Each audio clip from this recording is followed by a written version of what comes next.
Presencia por un tiempo de 10 minutos. Doña Carmen. Gracias, señora presidenta. Creo que todos los grupos estamos de acuerdo en que el elevado fraude fiscal y laboral afecta a la equidad y afecta a la suficiencia de nuestro sistema fiscal, que es un perjuicio en lo individual y también en lo colectivo. El fraude fiscal y laboral es un asunto siempre relevante para los ingresos fiscales de una sociedad, pero aún más cuando estamos viviendo una situación de crisis y todos los datos apuntan a que la crisis económica ha incentivado el crecimiento de la economía sumergida y, por tanto, del fraude fiscal y laboral.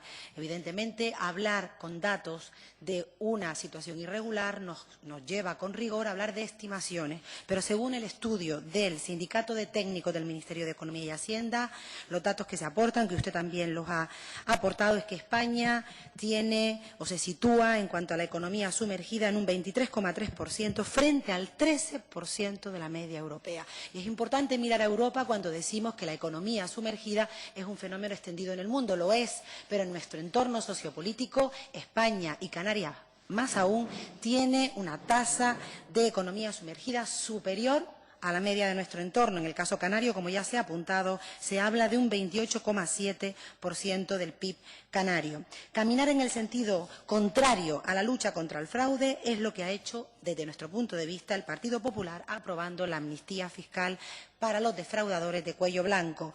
Una amnistía que rechazamos en cuanto significa un premio para los defraudadores y desmoraliza a los contribuyentes que cumplen.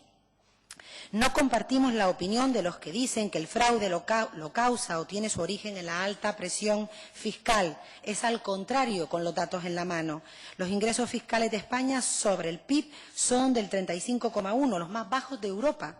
Grecia, por ejemplo, tiene casi un 41% y Alemania un 44%. Es decir, que la relación es justamente inversa. En el conjunto del Estado invertimos, además, muy poco en la persecución del fraude, un 80% menos que Alemania y 3 veces menos que Francia. Por tanto, con los datos en la mano, pareciera que podíamos concluir que el esfuerzo que se hace en España y en Canarias, adaptando a nuestras limitadas competencias, es todavía insuficiente. El fraude, según el propio sindicato del Ministerio de Hacienda, se repartiría de la siguiente manera. El 71% sería de las grandes fortunas y de las grandes empresas, esos son los grandes defraudadores, el 80% en los autónomos y el 12% en pequeña y mediana empresa. Esto también nos conduce a pensar que, diríamos, el esfuerzo en la persecución debe ser proporcional a aquellos sectores más defraudadores.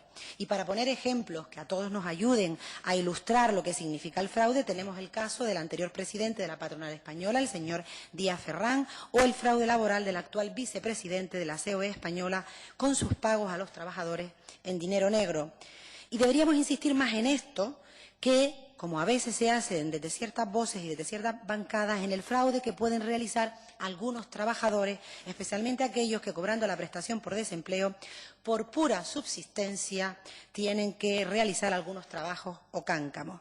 Esta diferenciación en la importancia del fraude en absoluto se debe interpretar como que avalamos algún tipo de irregularidad. Rechazamos de plano el empleo irregular, el fraude a la seguridad social y a la economía sumergida. Y lo hacemos por 3 razones. Primero, porque es una ilegalidad y las leyes están para cumplirla. Segundo, porque las principales víctimas del empleo irregular son los trabajadores en precario, especialmente los jóvenes, las mujeres y los inmigrantes. Y en tercer lugar, porque el empleo irregular afecta negativamente a la eficiencia de nuestra economía y favorece el dumping social y laboral. Se equivocan quienes piensan, porque hay voces que siguen argumentando en este sentido, que el empleo irregular se produce por unos costes laborales muy altos. Otra vez, si nos remitimos a los datos y a nuestro entorno europeo, por tanto, ese argumento de que reduciendo los costes laborales se evitaría un porcentaje tan alto de economía sumergida, con los datos en la mano vemos que tampoco. Los niveles de costes laborales de España son los más bajos de Europa, un 25% más bajos que la media europea y, sin embargo, como ya hemos dicho, tenemos una mayor economía sumergida. Por tanto, si analizamos los datos de Europa, se confirma que los países con costes laborales bajos son los que sufren mayor empleo irregular. Todo lo contrario de aquellos países con costes laborales altos. Sin duda existe una gran bolsa de empleo irregular que supone un gran fraude laboral, competencia desleal respecto a los autónomos y a los empresarios que pagan sus cotizaciones sociales y sus impuestos, y además supone unas condiciones laborales pésimas para los trabajadores que se encuentran en esta situación de irregularidad. Por tanto, aflorar esta importante situación es una prioridad, porque es lo que permite ingresos. Aflorar esta bolsa es importante, pero también es cierto que es lo que permite ingresos a muchos trabajadores que en el mercado laboral regular no encuentran empleo. Por tanto, y ahí nos sumamos a lo que dijo el portavoz del Grupo Socialista, es necesario un tratamiento cuidadoso de esta realidad, que vaya contra los empleadores que se aprovechan de esta situación y menos contra los trabajadores que se ven obligados a aceptar las condiciones de irregularidad. Cuando hablamos de empleo irregular, es bueno recordar de qué estamos hablando. Esta realidad incluye a trabajadores por cuenta ajena, sin alta en la Seguridad Social, a trabajadores por cuenta propia, sin alta en la Seguridad Social, que desarrollan jornadas de 8 horas, trabajadores a tiempo parcial, por cuenta ajena o propia, no inscritos en la Seguridad Social, empleados que estando de alta en la Seguridad Social realizan más horas de trabajo que las que pone su contrato, o a los que se les paga en negro las horas extraordinarias, parados perceptores de ayudas al desempleo que desarrollan actividad laboral a tiempo completo o a tiempo parcial, y un largo etcétera. Es decir, que hablamos de una realidad extensa, compleja, por lo que cuantificar y trasladar toda esta casuística a un número de empleos determinado es un ejercicio que obliga a un nivel de conocimiento muy exhaustivo de la realidad del mercado laboral, puesto que un empleo sería una jornada de 8 horas laborales al año, y no es lo mismo decir que hay 125.000 personas que están afectadas por algún tipo de irregularidad laboral que decir que hay 125.000 empleos irregulares en Canarias. Y por eso incidíamos antes en la necesidad de conocer la metodología para ser rigurosos y para no llevarnos a engaños. Sabemos que el cumplimiento de los contribuyentes aumenta cuando la Administración tributaria y laboral mejora sus procedimientos de control y de gestión.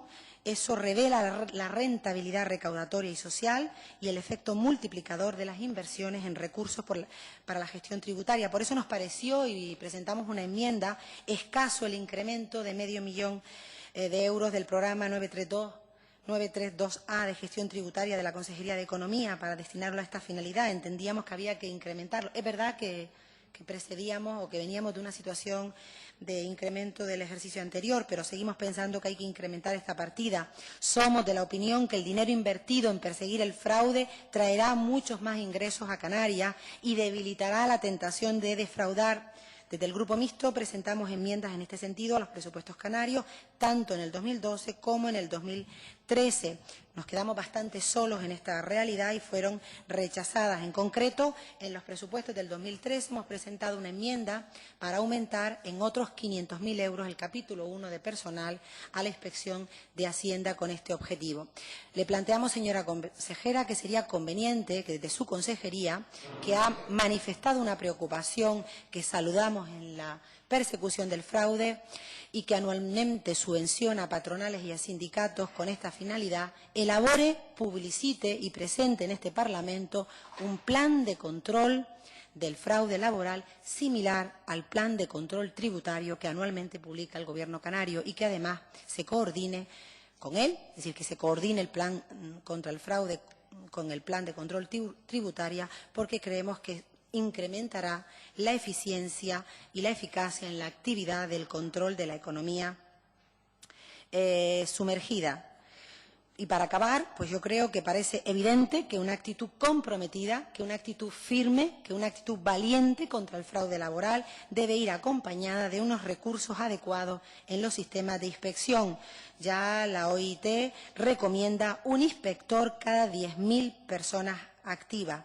También sería, para concluir, conveniente evaluar si los recursos que se utilizan para subvencionar a las organizaciones empresariales y sindicales con este fin, no sería más efectivo invertirlos directamente en contratar más inspectores en el marco de ese plan de choque que planteábamos contra este fenómeno. Gracias.